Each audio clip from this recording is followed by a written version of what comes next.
one of the bigger mistakes for me in 2020 was not giving Dorian Electra an 8 out of 10 from the get-go. I gave it a 7, but honestly the score in a lot of ways doesn't really matter anyway. But I think it really deserved the 8 out of 10 because it ended up making my year-end list. And it's just such a fun, simple, straightforward, front-to-back listen that incorporates a lot of PC music elements, a lot of pop elements, a lot of fun lyrical themes. It, isn't the most inventive of its genre. You could argue that there are artists, for example, like Sophie, that are a little bit more inventive.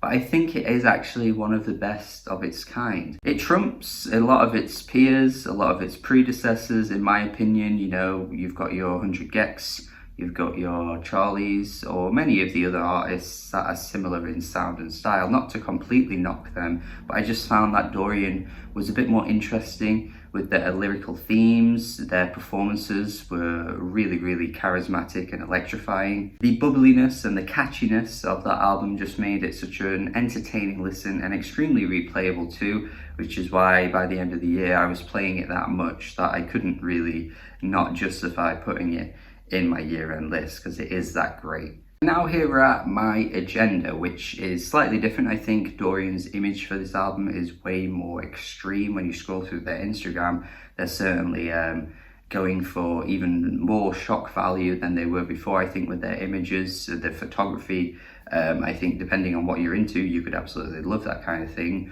or you could be put off by that kind of thing. It's one of those things where the middle ground is kind of hazy because you could either love it or you could either absolutely hate it. In terms of lyrical themes, I think Dorian's taken things one step further by playing multiple different characters on this album, poking more fun at, societal norms, maybe even toxic masculinity, you could call it, throughout this album too, which is something that we got on Flamboyant, but I feel as though this time around it is taken just a notch higher with a lot of the way these tracks are framed and their lyrics are phrased. The opening track is as extreme as you're probably going to get with Dorian. I mean, the sort of like nightcore, ridiculous instrumental is so over the top and bombastic that it feels a bit too much. It's very cluttered, it's very in your face, it really blows your face off. This track is essentially just having Leatherface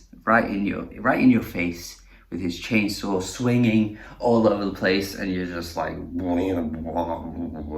it definitely made me a bit hesitant for the album because it made me feel like the album was gonna be a bit more random and not really have much of a structure, because this track is just so all over the place that I couldn't really pinpoint what I was really listening to, which is sometimes one of the issues listening to something like 100 gecs, where there's just so much going on that you can't really pause to take a breath. But again, I think it's one of those cases where depending on your mood, you could be absolutely hyped for this, but on a different day, you just might not be in the mood for this at all. But we do get My Agenda coming right after, which I did do a reaction to, track reaction, which I talk a lot about in that video. So if you do want to go check out my more detailed thoughts there, you may as well just watch the video. Everything I've said there is exactly the same. I've listened to this track multiple times and I still think it's really good. The only thing I didn't pick up on was the turning the frogs homosexual line in the first reaction that I did. Didn't catch that at all, but listening to it now, it's kind of funny because of course it's poking fun.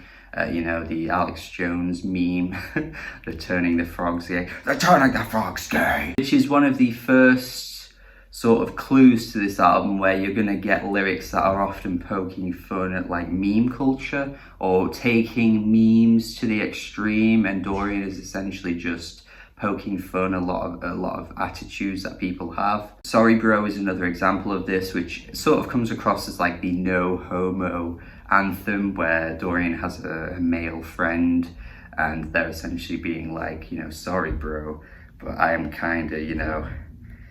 I'm kind of a bit gay for you, which of course is generally quite one of those attitudes that you come across with guys where it's like, they express their emotion to their male friends and it's like, no homo though, which never really makes sense that people say that. But I come across people every day that say things that don't really make sense, and I don't really know how you're ever going to change the way people think and how people are going to change their attitudes to anything. but I guess Dorian is here to poke fun at it and make it into a bit of a joke, which I appreciate. Barbie Boy is more inclined, like in tune with Flamboyant. Some of the lyrical themes on that album were like this track reminds me of this track, except this track just doesn't really impress me on a lyrical level. Just feels a bit tedious and kind of cheesy. I don't really know why it sounds cheesy, but there's something that just really feels cheese, just like full-on cheese, and I can't explain what it is.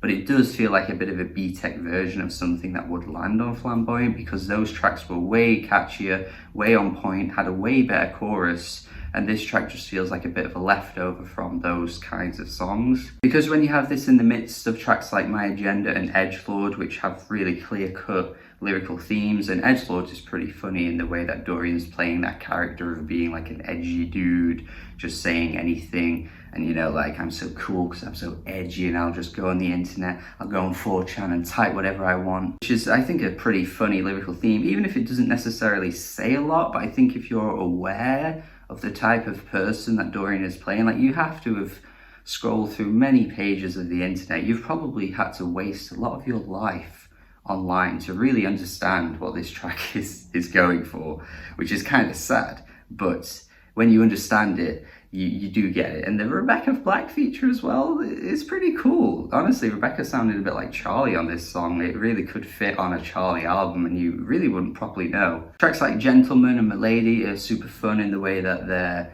I guess, structured, just really catchy, to the point. The Gentleman being, I think, the slightly better song, although Milady is a bit more repetitive, because I think Dorian here is playing another character once again of the kind of like tip your fedora type person of, you know, Milady.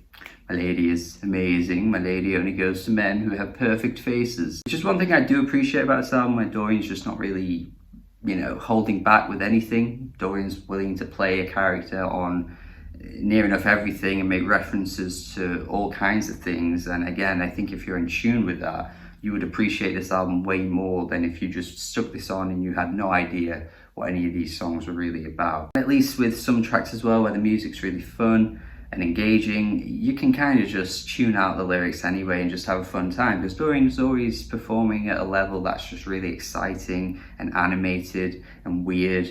But then obviously some of the instrumentals are a bit in your face, so again, depending on what you're into, this could really be a massive hit or a massive miss. The Ram It Down track, where, you know, the whole idea of ramming gayness or whatever down your throat, just kind of playing on that and you know, kind of shoving it back into people's faces that say that kind of thing, like, oh, you know, I don't mind gay people, or I don't mind whatever, but just don't ram it down my throat. But no one's really ramming it down your throat anyway, honestly. Again, Dorian doing what Dorian does well, twisting this narrative and spinning it into a funny kind of track. That's what I appreciate about Dorian. No one else in this field spins these sort of I guess societal expectations or societal norms or whatever you want to call it, and just turns it into a joke, but also saying something that's pretty impressive too. The only thing I'd say about this track is it's just a bit vulgar with the way Dorian says that thing about, you know, you can ram it down my throat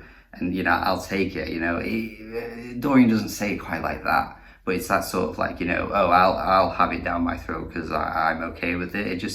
It's worded in a way that's just a bit gross. And that brings me to the final track too, where the track is much more of a ballad-like one, and the lyrical theme is just really confusing to me because I can't really tell what it's about. I'm sure someone would tell me in the comments anyway, but I did try and look it up on a few, you know, just a few Google searches and just check to see if Dorian had said anything about it themselves, but I couldn't quite work out whether Give Great Thanks was from the perspective of someone maybe being abused. So Dorian was saying, you know, oh, I'll just, you know, be in your cage, I'll be submissive to whatever you do, and I'll just say thanks every time because I can't do anything else.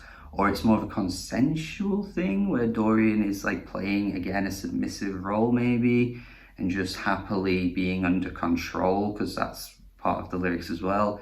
I couldn't really tell. It was a bit of a confusing track, a weird one to end on too. It didn't match any of the other tracks musically, and for a 25-minute album, I just thought this final track was a bit of a weird way to end things off on. But again, I'm sure someone will explain what this track is actually about, but it didn't really impress me in either regard anyway, because the whole like fuck my face thing just is really on the nose and lacks subtlety. And I know Dorian is always here for lacking subtlety, but it was just worded once again in a way that I think kind of made the message very unclear and lost its sort of mojo by doing that. Regardless of that, I think overall it's pretty solid for what it is. I mean, yeah, there's some instrumentals that don't really impress me as much as what I've heard from Dorian before.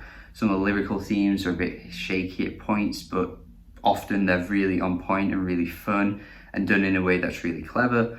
But generally, I think it's pretty solid, not as good as Flamboyant, but I think, you know, for 25 minutes and really barely a year after Flamboyant, you can't really go wrong with this, to be honest. I think a 6 out of 10 from me is fair enough. It's good overall. I do like it, and I hope you like it as well. I feel as though people will come out of this album loving it, maybe even liking it more than Flamboyant, but for me, I don't think it's quite as good. Let me know your thoughts in the comments. Thank you for watching this review. Hopefully you enjoyed it. Hopefully you have a good day. Subscribe if you haven't already, and goodbye.